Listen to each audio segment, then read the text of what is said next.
इयत्ता 10वी गणित भाग 2 मधील प्रकरण क्रमांक 4 भौमितिक रचना या प्रकरणातील आज आपल्याला समरूप त्रिकोणाची रचना हा घटक अभ्यासायचा आहे।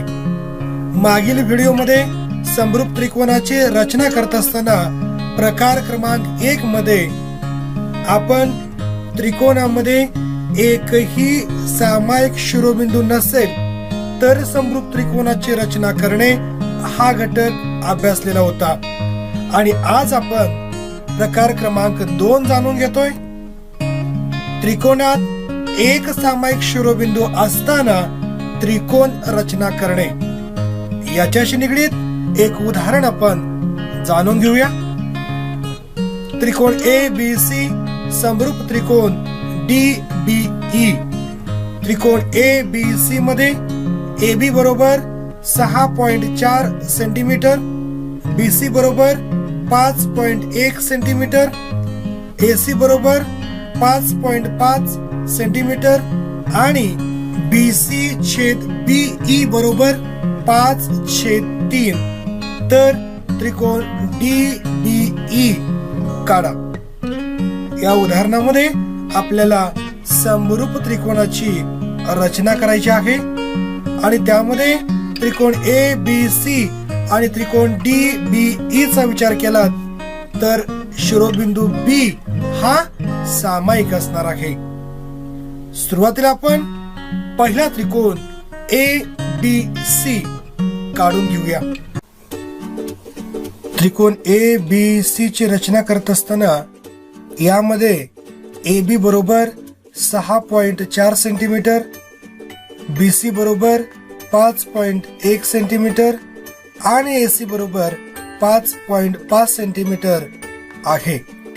पहिल्या पायरीमध्ये आपण पाया BC 5.1 सेंटीमीटर काढून घेऊया। पट्टी आणि पेन्सिलचा वापर करून आपण अंतर घेतोय बरोबर 5.1 सेंटीमीटर। आता खालील बाजूस रेषाखंडाला नाव देऊया BC आणि त्याची लांबी नमूद करूया खालील बाजूस 5.1 सेंटीमीटर। आता आपल्याला AB हा रेषाखंड काढायचा आहे आणि त्यासाठी पुन्हा एकदा पट्टी आणि कंपासचा वापर आपल्याला करायचा आहे। AB रेषाखंडाची लांबी आहे 6.4 सेंटीमीटर म्हणून कंपासच्या सहाय्याने आपण अंतर घेऊया 6.4 सेंटीमीटर आणि कंपासचे एक टोक आपण B बिंदूवरती निश्चित करूया आणि वरील बाजूस एक चाप आपण काढून घेऊया। पुन्हा AC रेषाखंडाचा विचार केला तर AC रेषाखंडाची लांबी आहे 5.5 सेंटीमीटर म्हणून कंपासच्या सहाय्याने आपण अंतर घेऊया 5.5 सेंटीमीटर।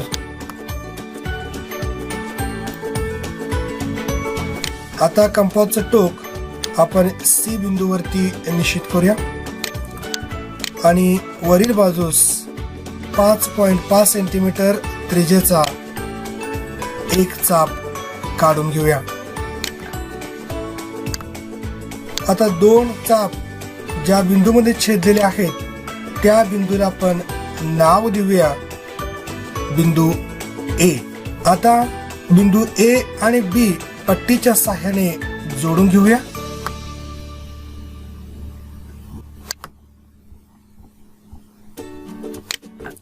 याच पद्धतीने आपण बिंदू A आणि C सुद्धा जोडून घेऊया।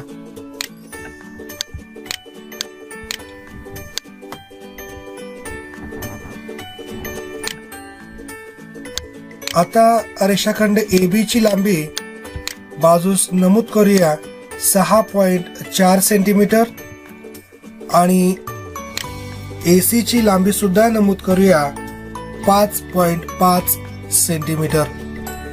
अशा रीतीने आपण त्रिकोण ABC दिलेल्या मापावरून काढलेला आहे। आता आपल्याला त्याच्याशी समरूप असणारा त्रिकोण DBE काढायचा आहे आणि त्यासाठी आपल्याला संगत बाजूंचं गुणोत्तर दिलेलं आहे 5/3. याचा वापर करून आपल्याला निश्चितपणानं त्रिकोण DBE ची रचना करता येते. आता जर दोन त्रिकोणांचा आपण विचार केला तर त्रिकोण ABC आणि त्रिकोण DBE मध्ये B हा सामायिक बिंदू आहे आणि म्हणून या सामायिक बिंदूतून खालील बाजूस आपण एक किरण काढून घेऊया.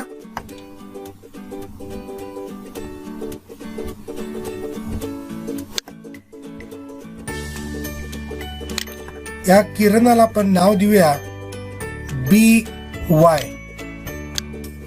आता दिलेल्या गुणोत्तराचा विचार केला तर ते गुणोत्तर आहे 5/3.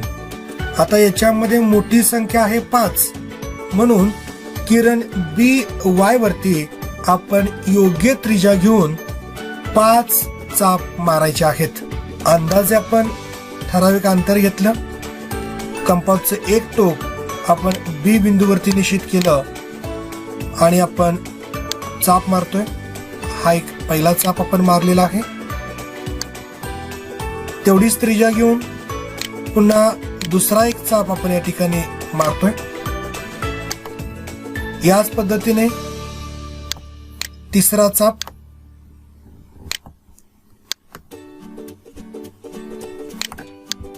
चौथा चाप आणि शेवटचा 5वा चाप आपण या किरणावरती मारून घेतोय. आता या प्रत्येक छेदणाऱ्या बिंदूला आपण नाव देऊया. अनुक्रमे B1, B2, B3, B4 आणि B5. आता गुणोत्तर जे आहे 5/3 याच्यामध्ये अंशाला असणारा अंक खूप महत्वाचा असतो आणि अंशाचा अंक आहे 5 म्हणून 5वा बिंदू जो आहे B5 हा आपण C ला जोडून घ्यायचा. पट्टी आणि पेन्सिलचा वापर आपण करूया. बिंदू C आणि बिंदू B5 आपण जोडून घेतोय. आता छेदाला असणारा अंक आपण विचारामध्ये घेऊया आणि तो अंक आहे 3 म्हणून आपण चापाचा छेदणारा तिसरा बिंदू B3 विचारामध्ये घेऊया आणि या B3 मधून आपल्याला एक रेषाखंड काढायचा आहे. असा रेषाखंड की जो B5C या रेषाखंडाला समांतर असेल. मग आता B3 मधून समांतर असणारा एक रेषाखंड काढण्यासाठी आपण एक छोटीशी कृती आपण करूया आणि त्यासाठी आपण पुन्हा एकदा कंपासचा वापर करूया. कंपासचं एक टोक आपण B5 या बिंदूवरती निश्चित करूया आणि ठराविक त्रिज्या घेऊन आपण एक चाप या ठिकाणी मारूया.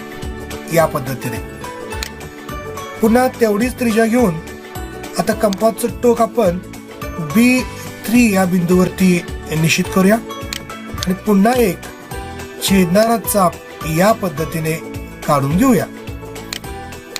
आता कंपासच्या साहाय्याने B5 बिंदूतून जो चाप मारलेला आहे त्या चापाच्या छेदन बिंदू मधलं अंतर आपण कंपासच्या साहाय्याने मोजून बघूया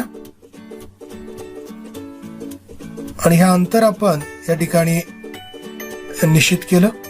पुन्हा आपण कंपासचं एक टोक तेवढीच त्रिज्या घेऊन B3 बिंदूतून जो चाप मारलेला आहे त्या चापाच्या छेदन बिंदूवरती आपण ठेवूया आणि घेतलेल्या त्रिज्या इतका एक चाप आपण आता आंतर भागामध्ये काढून घेऊया.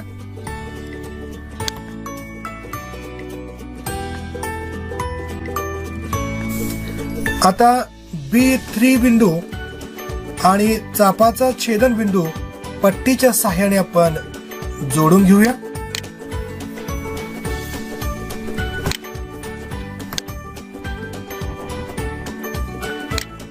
आणि काढलेला रेषाखंड पाया BC ला ज्या बिंदूमध्ये छेदतो त्या छेदन बिंदूला आपण नाव देऊया E. अशा प्रकारे आपण B5C या रेषाखंडाला समांतर असणारा रेषाखंड B3E काढलेला आहे. आता पुढील भागामध्ये पुन्हा एकदा आपल्याला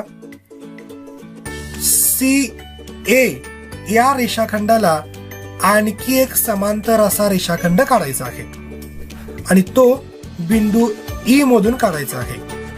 आणि त्यासाठी आपण पुन्हा एकदा कंपासचा वापर करूया.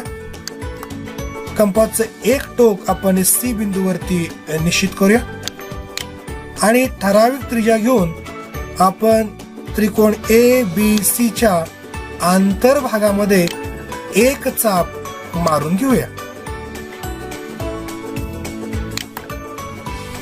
इतकीच त्रिज्या घेऊन पुन्हा कंपासचं टोक आपण E बिंदूवरती निश्चित करूया आणि तेवढ्याच त्रिज्येचा दुसरा एक चाप आपण मारून घेऊया.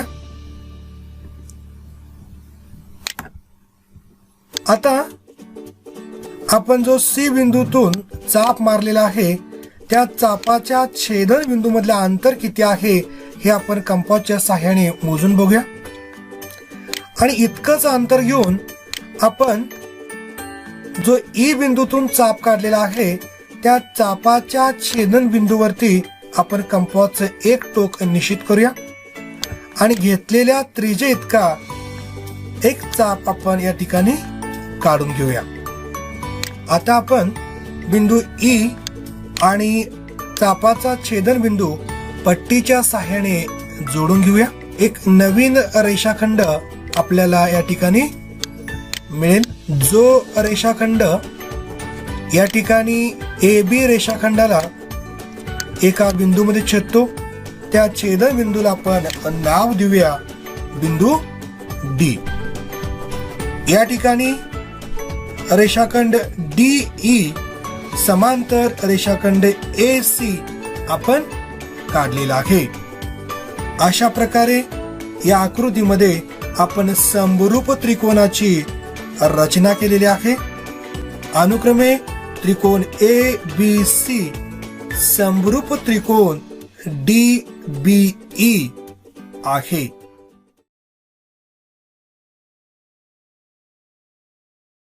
त्रिकोण PQR समरूप त्रिकोण LTR. त्रिकोण PQR मध्ये PQ बरोबर 4.2 सेंटीमीटर, QR बरोबर 5.4 सेंटीमीटर, PR बरोबर 4.8 सेंटीमीटर आणि PQ छेद LT बरोबर 3/4. तर त्रिकोण PQR व त्रिकोण LTR काढा. या उदाहरणामध्ये समरूप त्रिकोणाची रचना करत असताना R हा बिंदू सामायिक आहे. त्याचबरोबर संगत बाजूंचं प्रमाण सुद्धा दिलेलं आहे. PQ छेद LT बरोबर 3/4. आता याच्यामध्ये विचार केला तर त्रिकोण PQR समरूप त्रिकोण LTR आहे. मग समरूप असतील तर याच्या संगत बाजू प्रमाणामध्ये असणार आहेत आणि ते प्रमाण आपण खालील बाजूला व्यक्त करू शकतो. म्हणून PQ छेद LT बरोबर QR छेद TR बरोबर PR छेद LR आणि या सर्व संगत बाजू एकाच प्रमाणामध्ये असतील 3/4. या सगळ्या बाबींचा विचार करून आपण आता समरूप त्रिकोणाची रचना करूया आणि प्रथम यामध्ये त्रिकोण PQR आता आपण काढून घेऊया. त्रिकोण PQR चा विचार केला तर यामध्ये PQ बरोबर 4.2 सेंटीमीटर, QR बरोबर 5.4 सेंटीमीटर आणि PR बरोबर 4.8 सेंटीमीटर आहे. दोन समरूप त्रिकोण जे काढायचे आहेत या त्रिकोणामध्ये सामायिक शिरोबिंदू आहे आर, म्हणून सुरुवातीला आपण आर बिंदू निश्चित करून घेऊया. आता या आर बिंदूतून जाणारा एक किरण आपण काढून घेऊया पट्टी आणि पेन्सिलचा वापर करून.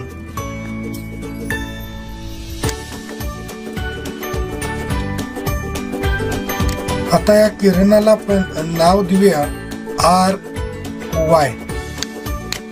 या ठिकाणी आर हा बिंदू सामायिक आहे आणि आर बिंदू सामायिक असणारे दोन रेषाखंड आहेत, अनुक्रमे क्यू आर आणि पी आर. यापैकी एक रेषाखंड त्रिकोणाचा पाया म्हणून आपण घेऊ शकतोय. आपण या ठिकाणी पी आर हा पाया घेऊया. पी आर रेषाखंडाची लांबी आहे 4.8 सेंटीमीटर. पट्टीच्या साहाय्याने आपण 4.8 सेंटीमीटरची खूण या ठिकाणी करून घेऊया आणि 4.8 सेंटीमीटर अंतरावर काढलेल्या या बिंदूला आपण नाव देऊया पी. त्रिकोण पी क्यू आर चा पाया या ठिकाणी आपण निश्चित केलेला आहे पी आर. आता क्यू आर ही बाजू आहे 5.4 सेंटीमीटर, म्हणून कंपासच्या साहाय्याने आपण अंतर घेऊया 5.4 सेंटीमीटर.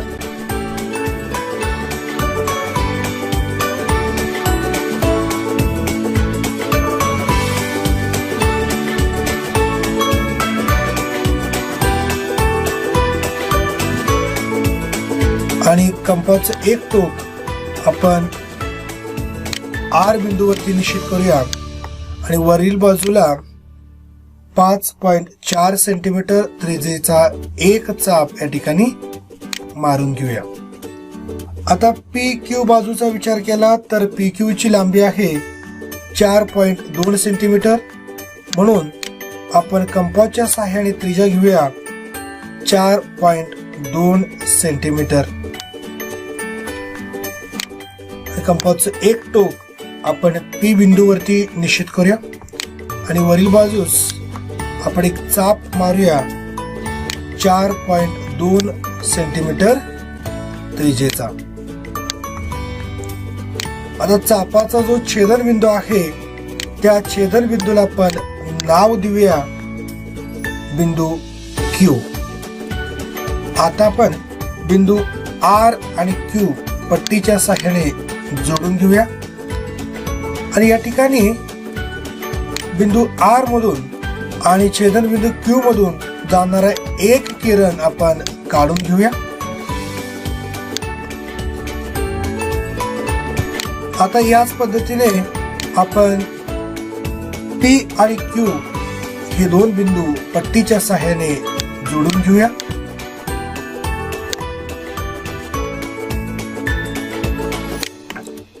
या ठिकाणी त्रिकोण पी क्यू आर तयार झालेला आहे. रेषाखंडांची लांबी आपण खालील बाजूस नमूद करूया. पी आर ची लांबी आहे 4.8 सेंटीमीटर, क्यू आर ची लांबी आहे 5.4 सेंटीमीटर आणि बाजू पी क्यू ची लांबी आहे 4.2 सेंटीमीटर. त्रिकोण पी क्यू आर शी समरूप असणारा त्रिकोण एल टी आर आपल्याला काढायचा आहे आणि यासाठी सामायिक शिरोबिंदू आहे आर, म्हणून आर या सामायिक शिरोबिंदूतून आपण एक किरण खालील बाजूला काढून घेऊया.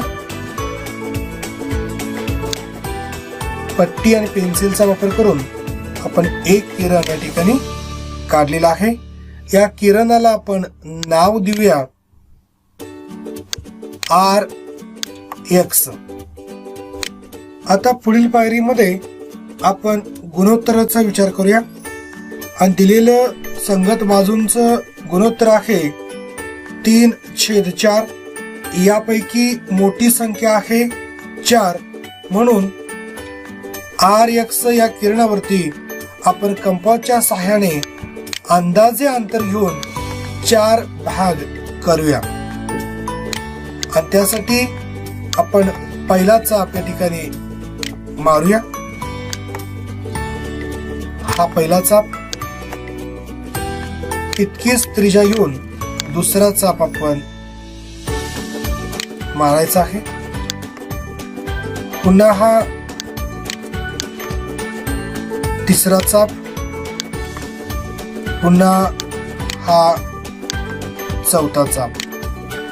ठराविक त्रिज्या घेऊन कंपासच्या साहाय्याने किरण RX वरती आपण 4 चाप मारलेले आहेत आणि या प्रत्येक चापाच्या छेदन बिंदूला आपण नाव देऊया. पहिला बिंदू R1, दुसरा बिंदू R2, तिसरा बिंदू R3 आणि चौथा बिंदू R4. संगत बाजूंचं प्रमाण आहे 3/4. यापैकी अंशाचा अंक खूप महत्वाचा असतो आणि अंशाचा अंक आहे 3. म्हणून चापाचा छेदन बिंदू R3 पट्टीच्या साहाय्याने आपण बिंदू P ला जोडून घेऊया. आणि एक रेषाखंड या ठिकाणी तयार होतोय R3P. आता प्रमाणामध्ये छेदाची संख्या आहे 4. म्हणून चापाचा छेदन बिंदू R4 आपण विचारामध्ये घेणार आहोत आणि या R4 बिंदूतून आपण एक असा रेषाखंड काढायचा आहे की जो R3P या रेषाखंडाला समांतर असेल. आणि त्यासाठी आपल्याला एक छोटीशी कृती करायची आहे. कंपासचा वापर करून आपण R3 बिंदूवरती एक टोक निश्चित करून ठराविक त्रिज्या घेऊन आपण एक चाप मारून घ्यायचा आहे.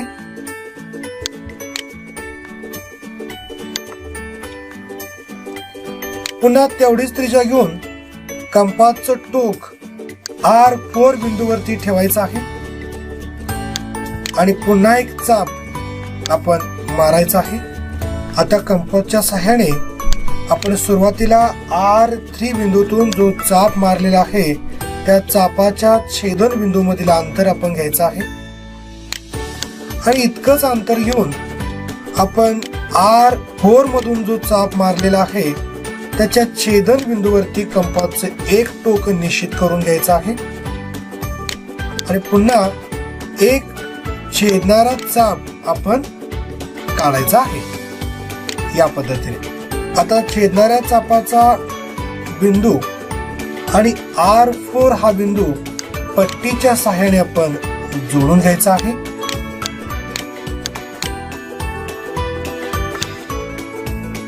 आता काढलेला रेषाखंड किरण RY ला ज्या बिंदूमध्ये छेदतो त्या छेदन बिंदूला आपण नाव देऊया L. अशा प्रकारे या ठिकाणी R4L हा रेषाखंड R3P या रेषाखंडाला समांतर काढलेला आहे. आता पुन्हा याच पद्धतीने वरील बाजूस EL बिंदूतून आपण एक रेषाखंड काढायचा आहे. असा रेषाखंड की जो PQ या रेषाखंडाला समांतर असेल. त्यासाठी पुन्हा एक आपण छोटीशी कृती या ठिकाणी करूया. कंपासचा वापर करून ठराविक अंतर घेऊन P बिंदूतून एक चाप आपण मारून घेऊया. पुन्हा तेवढीच त्रिज्या घेऊन कंपासचं टोक आपण EL बिंदूवरती निश्चित करूया. पुन्हा एक चाप मारून घेऊया.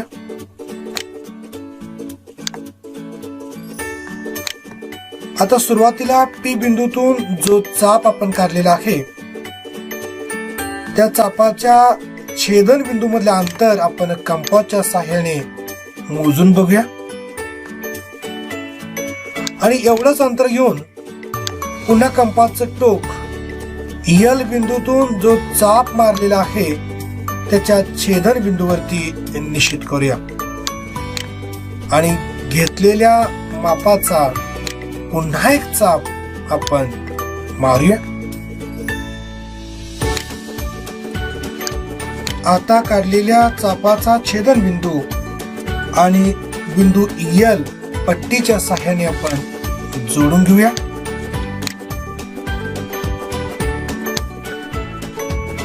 आता काढलेला रेषाखंड किरण आर क्यू ला एका बिंदूमध्ये छेदलेला आहे आणि त्या छेदन बिंदूला आपण एक नाव देऊया टी.